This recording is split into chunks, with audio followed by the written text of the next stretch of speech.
With society's endless expectations upon you and mental health and anxiety issues on the rise, finding your true authentic self can be challenging. Being your true self is a key and never a mistake because you are not a mistake. You are you, unapologetically. Join Dr. Kim R. Grimes as she creates a safe space and initiates influential conversations about you being you. Listen to discussions featuring step-by-step guides, techniques, and principles that you can sink your teeth into about uncovering your greatness, triggering a mindset shift, and living beyond your limiting beliefs. The time to connect with who you were created to be and fall madly, did I say madly, in love with you starts now. Here's your host, Dr. Kim R. Grimes. Welcome back. Hey, everyone. Welcome back to You Are You, Unapologetically, the podcast where we lean into our truth, we break down walls, and we live life boldly and fully as ourselves. So if this is your first time with us, thank you. Welcome. I'm your host, Dr. Kim R. Grimes, and today we're digging into a deep question. Not only is it deep, it's powerful. You ready for it? Is your comfort zone holding you back? Is it? Is it holding you back? Now, let's get real for a second. Your comfort zone, it sounds like, well, comfortable, right? It's predictable. It's safe. It's that space in your life where you know what to expect and you don't feel challenged or afraid. Come on. You know that place. Stop playing. Your comfort zone. We all have one. And some of us have multiple. But here's the thing about your comfort zone, about my comfort zone. Here's the thing about all of our comfort zones. Growth never happens. Let me say that again so that you're clear. In the comfort zone, in your comfort zone, in my comfort zone, in our comfort zone, growth never happens. That is why we are here today. Because today we're going to talk about what is the comfort zone? What is it really? Why it feels so hard, right, to leave it? What staying in it is actually costing you? And how you can start stepping out of your comfort zone in a way that feels authentic to you. Oh, this episode isn't about shaming you into action. Not at all. It's not about judging you either. It's about showing you that when you are unapologetically you, it includes taking risks, trying new things, and yes, sometimes doing the scary stuff. Do it afraid, even when your voice shakes. That's it. So, why is this so important? Our comfort zone. It matters so much because comfort zones, they're sneaky. They show up as habits that feel safe, staying in a job that doesn't inspire you, avoiding tough conversations, not launching the business that you've been dreaming about, not applying for opportunities that presents itself. Staying in your comfort zone feels safe. It's familiar to you. You know exactly what to expect. But what's often invisible is the cost of staying in your comfort zone. the cost of staying there. And before we know it, we've become spectators in our own lives. We're just watching our life, my life, your life, our lives pass us by. The magic is in life happens just outside of what is familiar to you. That's when life happens. It happens outside of your comfort zone. So today, I'm going to not only be the only one sharing some wonderful insight, we have a fabulous, fabulous guest who's going to give us some amazing insights as well. So how about we go ahead and introduce our guest? Here goes. Okay, everyone. Oh my goodness. Here's where we are. We're in this part of our podcast where I get to introduce you to my guest. Just wait. Just wait. Here we go. So today, I'm joined by a phenomenal guest, an amazing relationship coach who is going to share his insights on human behavior. I can't wait. Okay, so here goes. So our guest today is a seasoned relationship coach with over 25 years of experience. I said 25 years of experience, specializing in self-awareness, emotional intelligence, and the Enneagram. He's going to tell you more about that. Just wait. His unconventional journey from ministry to coaching has given him unique insights into human behavior, which he uses to help individuals and couples achieve lasting transformation. After a life-changing sabbatical and a devastating wildfire, our guest relocated to Portugal, where he now thrives as an emotional intelligent coach. Give it up, right? Okay, wait, I'm not done. So today, he continues to guide clients towards profound personal and relational growth, drawing on his extensive experience and deep commitment to helping others.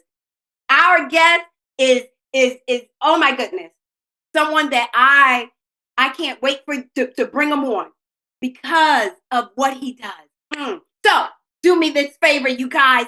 Please help me to welcome Todd Payne to Yay You. Welcome, Todd. Welcome. Thank you so much. Wow, thank you for that enthusiastic introduction. I can't help but feel good after hearing you describe me in those ways. Thank you so much to have me and for being here. It's a real honor. It's a real pleasure. Yeah. And thank you for being committed to helping others transform, right? That's important. You are definitely a champion, and our listeners will know and hear that how much you are a champion in self-awareness, emotional intelligence, and you're going to tell us a little bit more about that Enneagram, right? Again, that's right. Thank you for being here. I know your plate is full. Your schedule is busy. And so I'm honored and grateful. With that, I usually ask my guests how we met, to share how we met. And so since this is literally our first time meeting each other, please share how we got connected. Please. Absolutely. Well, it turns out we have a mutual friend. And when this person found out that both of us have been through a life with setbacks, with challenges, with struggles, but found ways to be grateful, to persevere, and to grow and discover what we're really capable of. I think it was natural that she brought the two of us together and said, "Hey, listen, you guys need to have a conversation because you're on the same page about a lot of stuff, and I think it'd be really dynamic conversation." So that's how we came to connect this evening. Awesome. So we all know that you're here to share with us about our topic. Is your comfort zone holding you back? Right? Mm-hmm. How to get out of your comfort zone. Let's jump into this discussion. Yes. Let's do this. All right. So let me just do this first. Let me just ask you this, Mhm. and then we're just going to take it off from there. Share with our listeners how you define the comfort zone in the context of self-awareness and personal growth. Wow, that's a great question and not a small one, is it? I think the comfort zone is an elusive thing to define because it's not fixed. As we grow, we expand. But then as we gain those new talents, new skills, new experiences, as they become more comfortable, then our sort of comfort zone shifts. So I guess you could say it's sort of the edge of newness. My wife and I were both ministers for many years, and she used to say, if you feel like something is just out of reach, you might be able to do it, but you don't really want to do it, probably the Holy Spirit. And I think there's something about the comfort zone idea that it's like it's not way out there. Let's win a gold medal at the Olympics. It's Right. just right beyond what we've already kind of mastered, and it's uncomfortable. It's that's the way that if it isn't uncomfortable, then you're not outside of your comfort zone, right? Yes, yes. And it's something that in my concept or my thought is something that the comfort zone, like you said, I'm comfortable here, and Right. and when I'm outside of it is exactly that. I'm uncomfortable, or either I'm afraid to go out there or get out of my comfort zone. So tell me, why do you think it is so hard for people to leave their comfort zone? And I get it because there was a time when I didn't want to. And what is it that you may feel or what would you say is holding them back? I think there's probably two things that hold people back, 90% of the time or more. And those are fear and pain. Mm. Pretty simple stuff. I mean, it's deep, it's complicated, but in the end, it's actually quite simple. What keeps us where we are is fear that change means things are going to be worse. That's sort of a false belief because the only way things can get better is also through change. So sometimes things get worse, sometimes things get better, but when we believe it's inevitably going to be worse, that holds us back. And as we discussed, like the very name of the thing is comfort, right? So I like to say, I love having gone to the gym. I don't like going to the gym, but I love having gone to the gym. I get that. I get that. I get because when just on that concept of working out, right? I don't feel like going. I don't want to go, but once it's done, I'm like, yes, Yeah, but yeah. And that's what being outside of your comfort zone is like. Like no one sort of wants to, there's never a good time for pain. There's never a good time for difficulty. But without those things, there isn't that growth, that forward movement. so we all have comfort zones, right? Oh yeah. Like and I would say that I have multiple. Like it's not just right. Yeah. I could probably Yeah. find a closet or corner.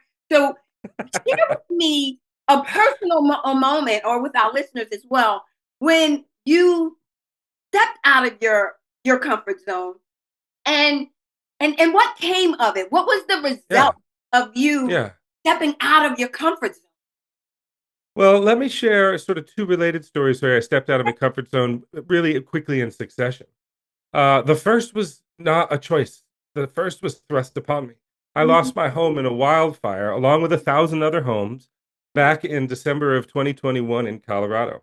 Wow. I was out of my comfort zone. We didn't own anything. We were living in my brother's basement. This is my family, my dogs. And, it was sort of, what are we going to do with ourselves? Um, a lot of people got angry. A lot of the people who lost their homes tried to immediately, how do we get back to where we were the day before the fire? Yeah. My wife and I, we're of like mind, which is wonderful. But we said, well, maybe this means it's time for something new. Maybe this doesn't mean how do we go back? How do we go forward? And that was sort of our response to being pushed out of our comfort zone. So the next thing that we did was we moved to Europe. And that was an enormous step outside of our comfort zone. New language, new systems, new culture, etc. Um, but that one, of course, we chose. And in both instances, we really were able to kind of fall forward, if you know what I mean. Like Right, there was right. mistakes and there was missteps, but all of it kind of kept us into a new. And we just were sitting on our porch, overlooking the city the other day and saying to one another how much our lives are better here. And so it's there is no, like, what you have may be good, but there may be better.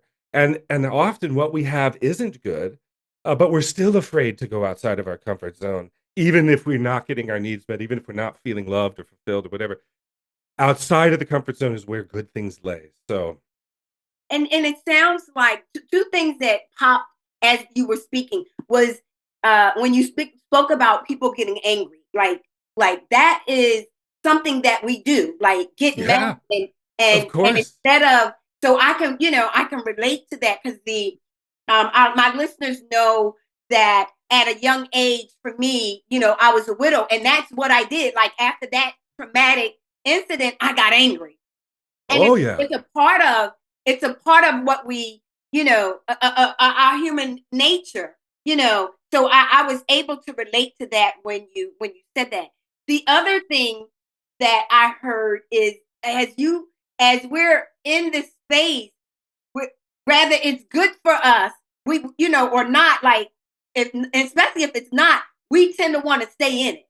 And so that Yeah. in my mind made me think of being stuck in it, right? So what Yeah. practical steps can you suggest to someone who know they're stuck, right?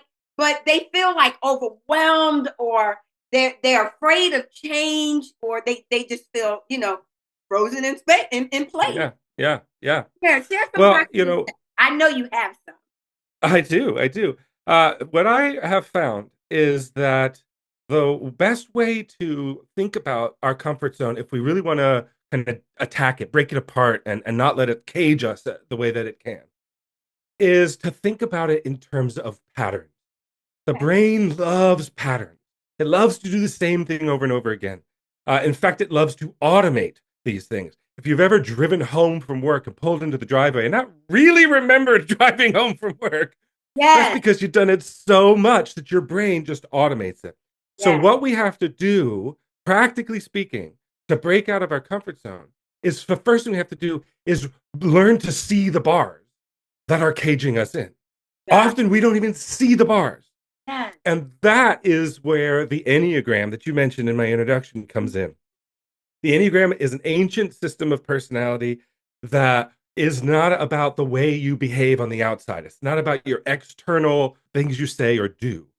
It's about the internal narrative that we all have running all day long about who we should be and what other people owe us and what we're supposed to do and the way the world ought to be. And it helps us to spot these patterns of thought, patterns of feeling. Every time this happens, I feel this way. And when I feel this way, I react that way. Patterns of action. When we can recognize our patterns, that is when we can see the bars that Yes. are holding us, and then we can start to take the steps necessary Oh to my goodness. change those patterns. I love the idea of, and the concept, the like the bars, like the metaphor, like you use of the bars to help you really see patterns. But first, you have to see the bars that's keeping you in that space. And I never thought of, like bars, because my thing is, I'm not doing anything that's going to require me to go to jail, because I don't want to go to jail because of the bars, right? But Of as you course. said that, right, I was able to visually, I mean, see it. Imagine it, like the bars that are there, and how you tied it into to recognizing the patterns, because that's how our mind, how we think all the time. So that is so helpful. Good. So tell me this.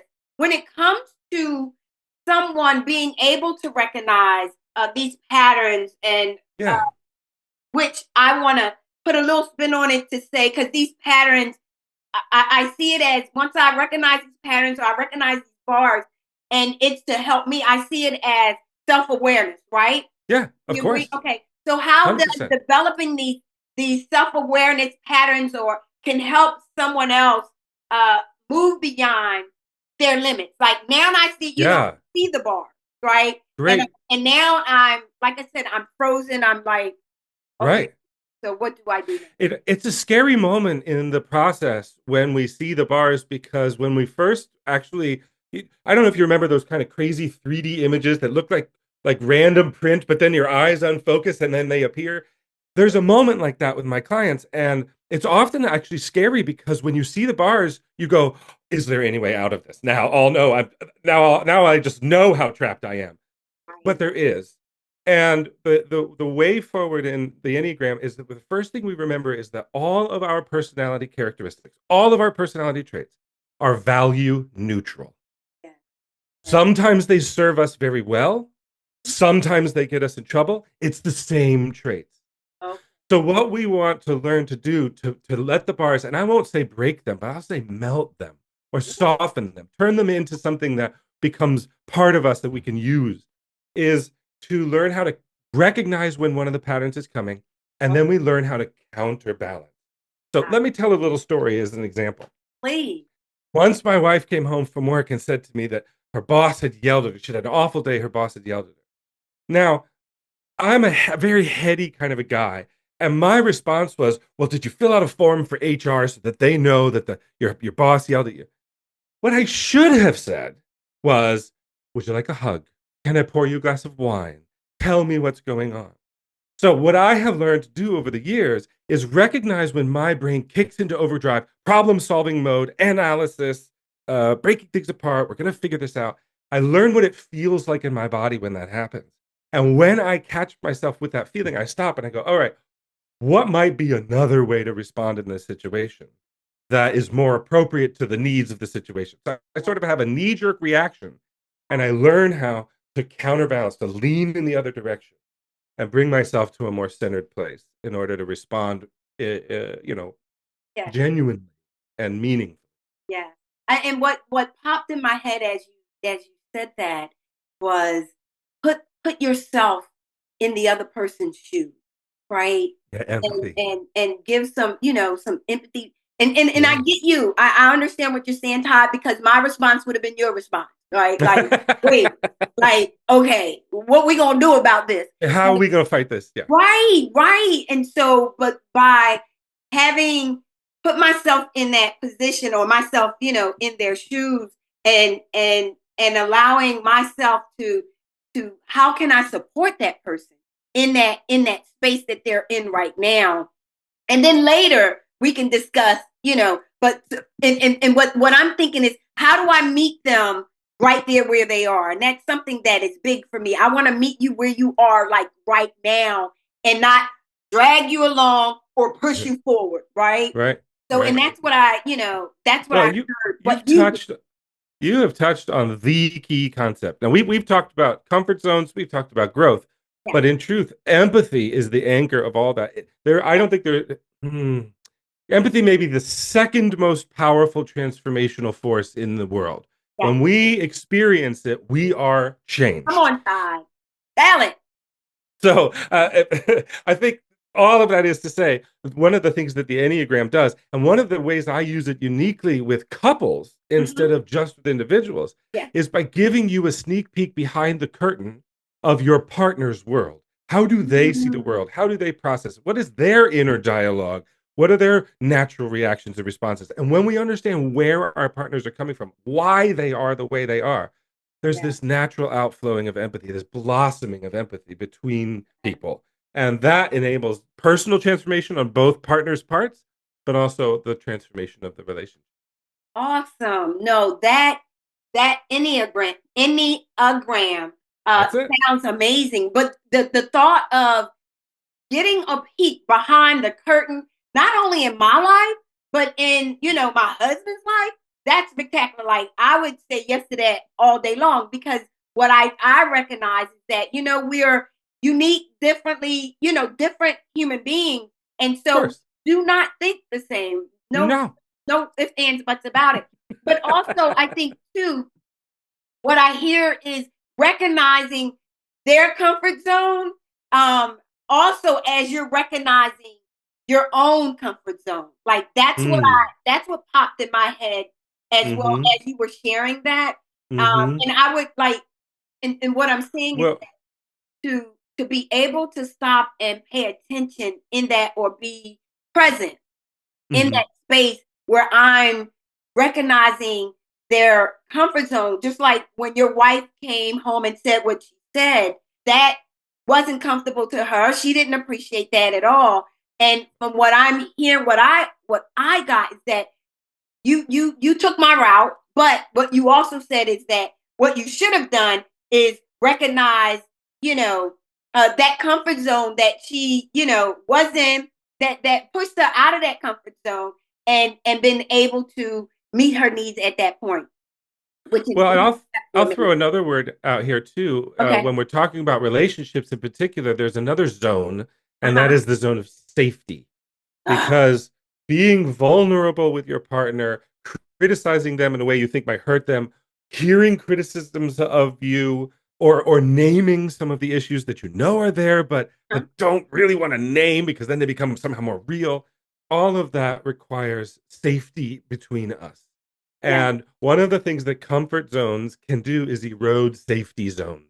After years of being in a relationship, we start using shorthand. We make a lot of assumptions. And shorthand and assumptions can really make the safety zone very small and dangerous and treacherous. We really have to kind of recognize there's more going on here than just comfort. Because before we can be comfortable, we have to feel safe. Yes. And you, it's so on point. You said safety zone. I call it a safe space. And Yeah, and yeah. I share, and no, we're talking the That's same it. thing. We're singing the same song. We're on the Yes, same we sheet of are. music, and we're starting at the same verse. I'm with you. But what I wanted to say is that with the safe space, I've shared it here on the podcast before, where what with my husband, how I created. I just want to go on that real quick. And it was only three questions.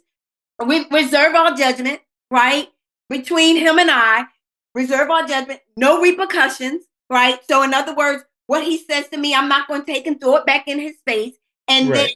the other is, I call it, I say it's called unconditional love, but because that's kind of hard for us to visualize, I call it respect, right? It's Yeah. called respecting each other with whatever it is that they say out of their mouth, rather we like it or not, or agree with it or not. It's mere respect. And so as you Right. talked about that safety and it being a road, I just wanted to throw that in so that we can get a clear, how does it go Yeah. away? Well, when we're Well, judging each other, right? yeah. We're Yeah. throwing stuff back in each other's face, and when we're disrespecting one another. That's how we that safety zone or safe space get eroded.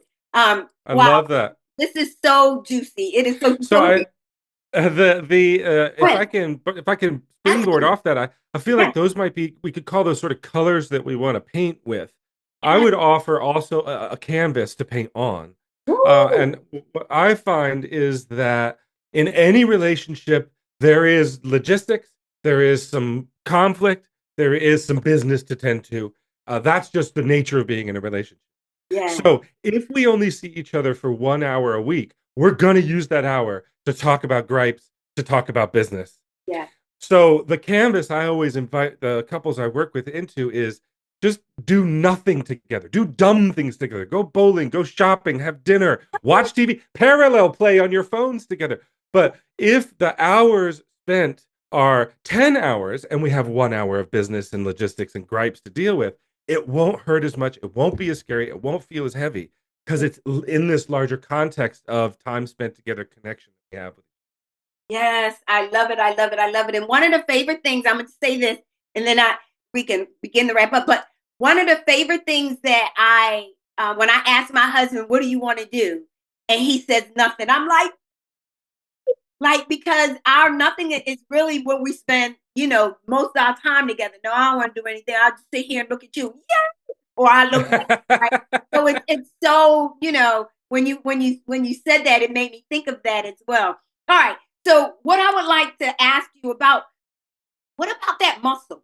What about how do someone who's in the comfort zone and they find themselves, stuck in the comfort zone, and they're stepping out, but how do they build that muscle, right? How can they start building that muscle so that when they recognize the bars and they're melting the bars, but then they see some more and Yeah.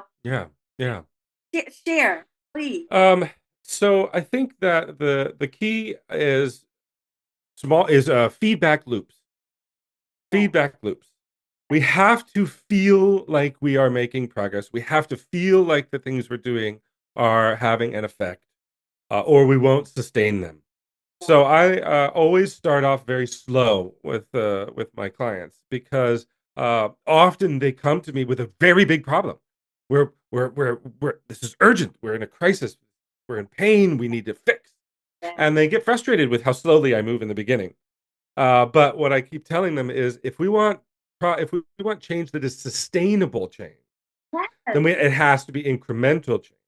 But that has to be coupled with wins. It has to be coupled with Oh, feedback of wins. yes. So small changes, big wins.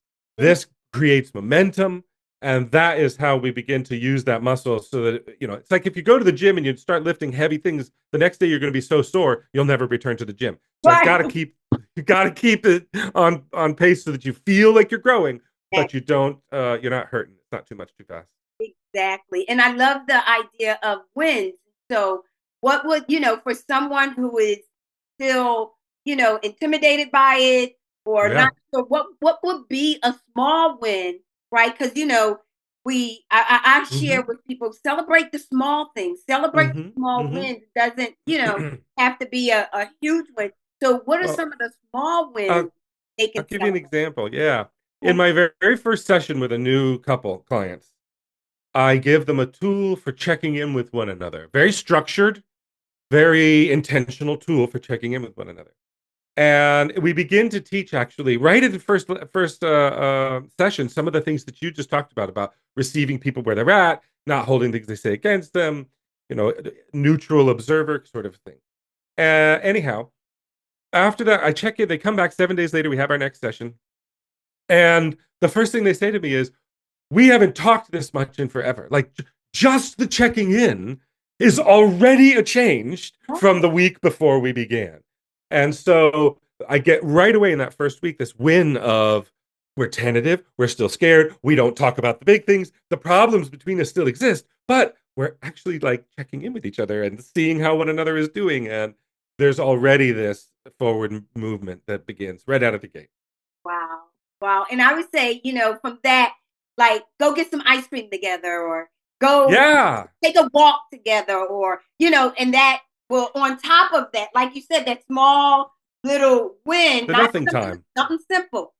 Yeah, Awesome. You have been amazing. Thank you, thank thank you, you. thank you. But before I let you go, please, please, please, please share what is one simple action that our listeners, if it's one person out there that can hear you today, how can they start stretching themselves and living outside Yeah, their comfort great question. So you may have caught earlier when I said that empathy was the second most powerful transformative force in the universe. My one suggestion, if anybody is listening, the one thing I always like to leave with is that the most powerful force for transformation in the universe is hope.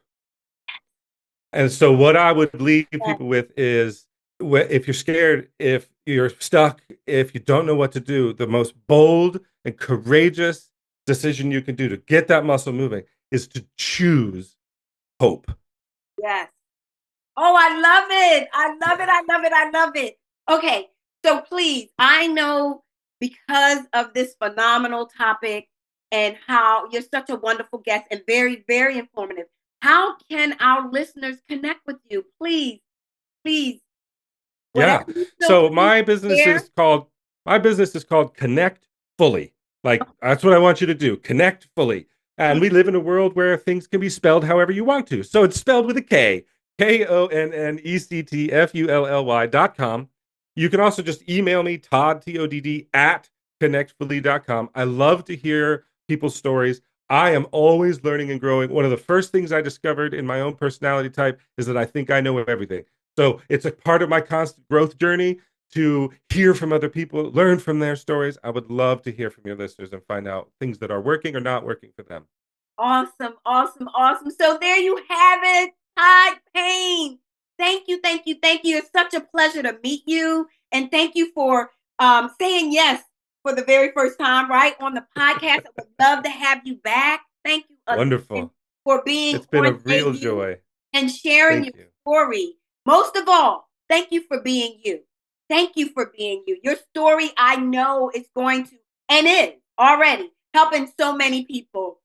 But I know it will help those who are listening to this episode today. And so, with that, and because of that, I am so grateful and I'm humble.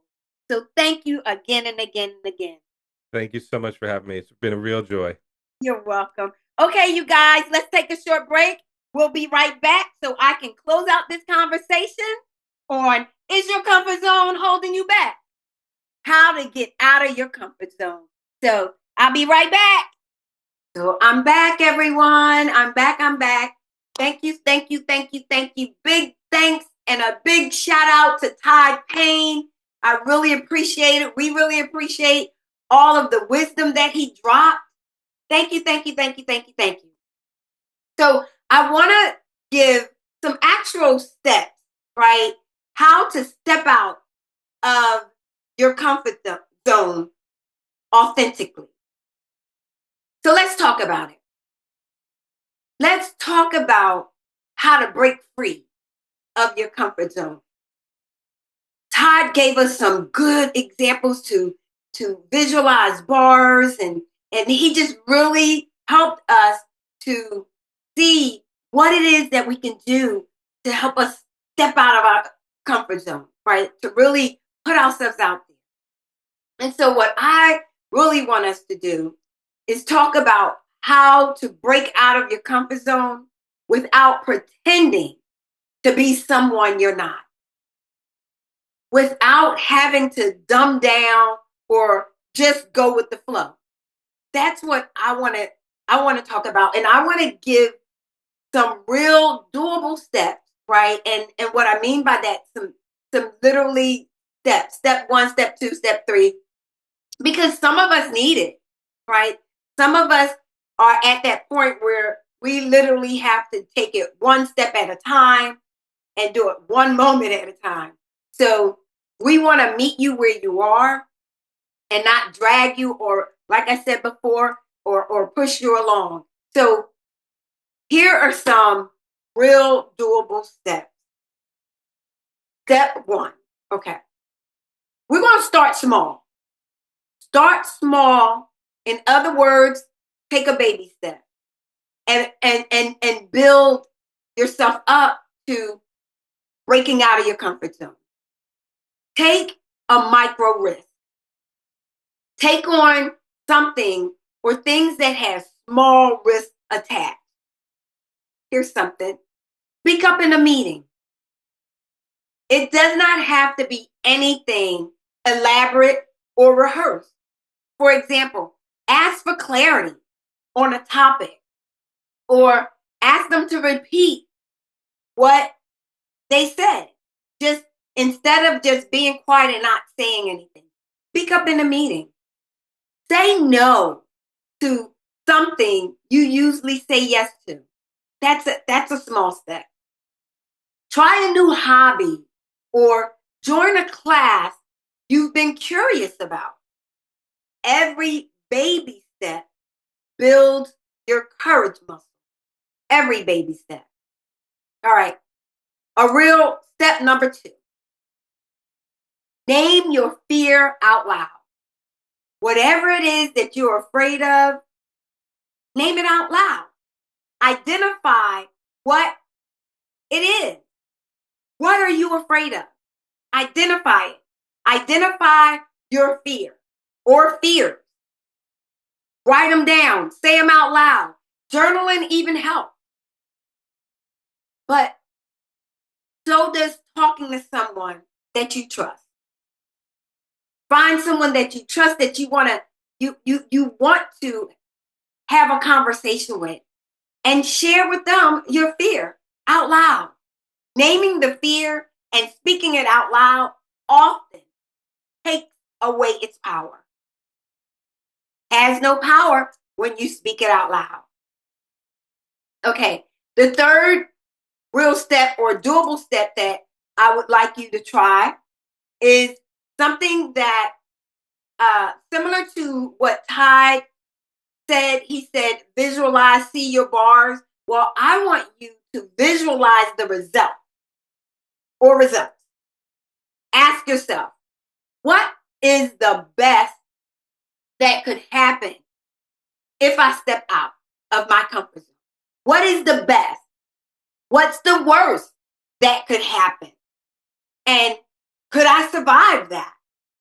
More often than not, you realize the risk is worth the reward. When you do things that will challenge you, look for the results. Look for the results. Visualize the results. Okay.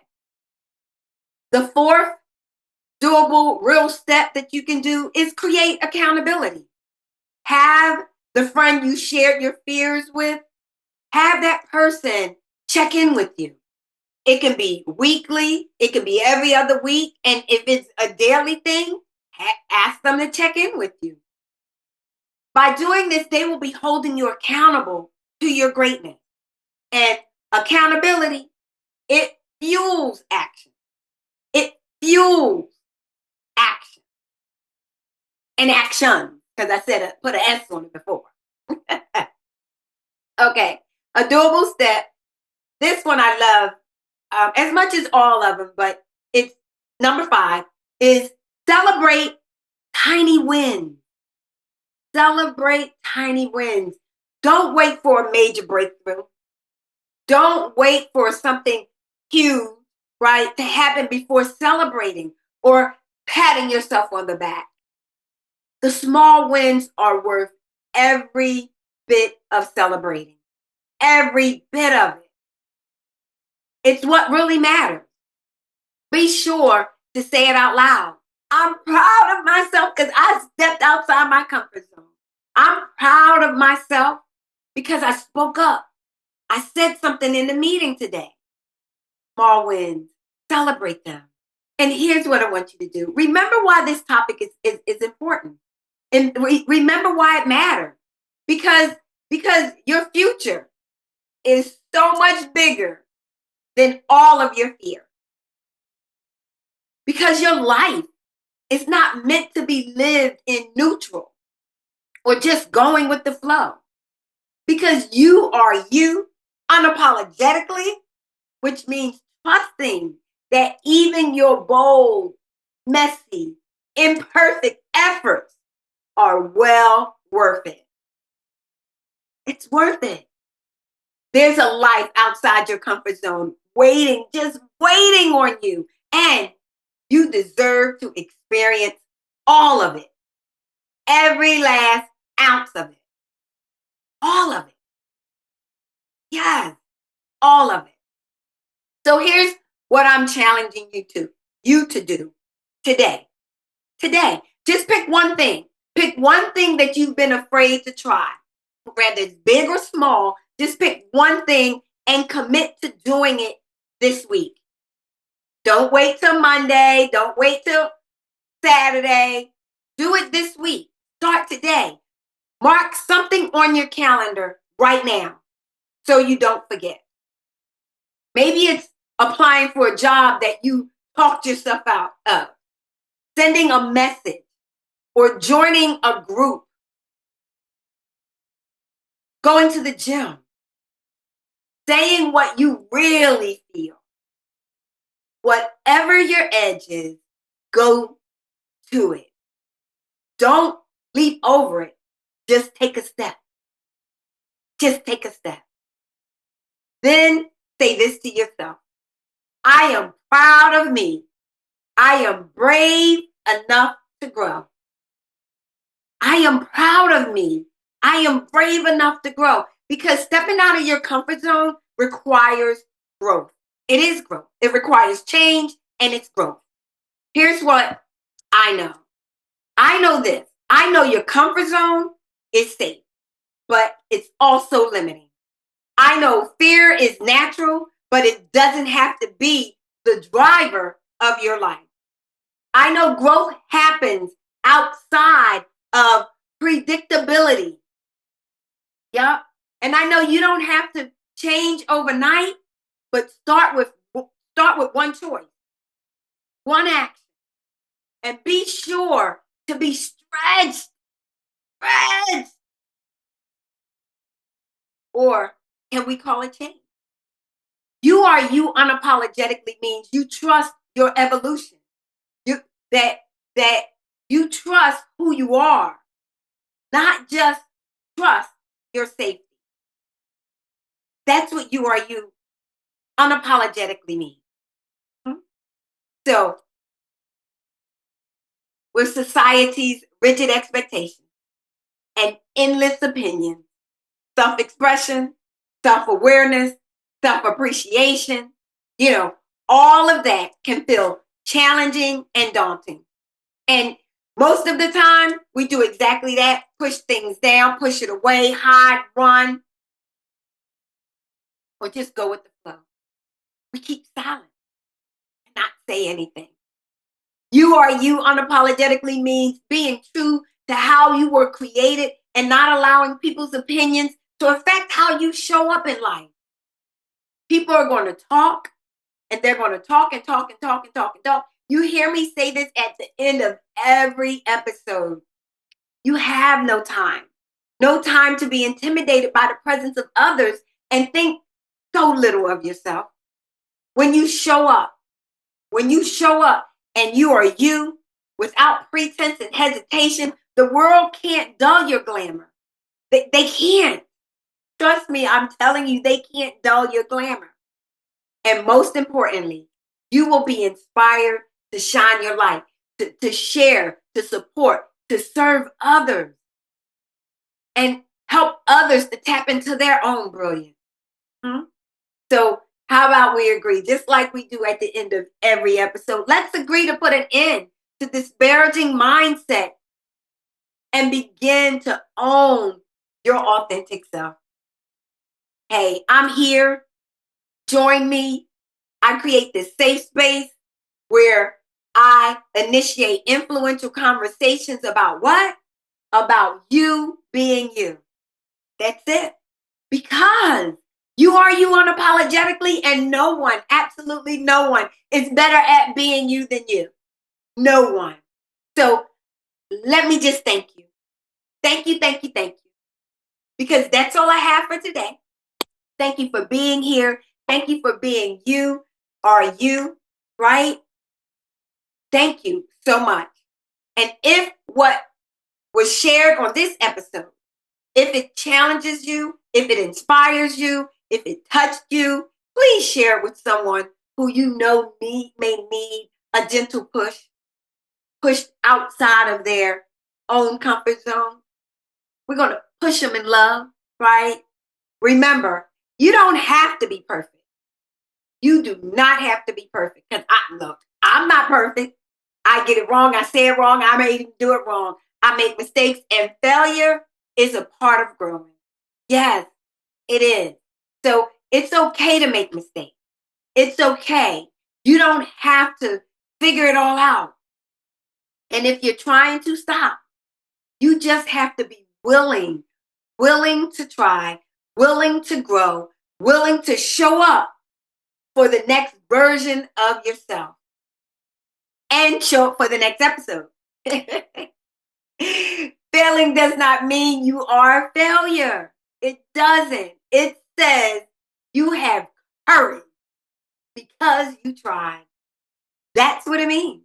So until next time, let's keep being you unapologetically. Ciao for now. Thank you for listening to this episode. May this transformational discussion shift your mindset so you can live in possibility, so you can step higher in your greatness and stand bolder in your brilliance. Do not wait another minute. Start now to uncover your greatness and begin to fall madly, did I say madly, in love with you. The journey to unleashing and owning your true self doesn't end here. Be sure to subscribe to the show at KimRGrimes.com. Leave a rating. and gear up for more conversations like this one. See you on the next episode. And remember, you are not a mistake. You are you, unapologetically.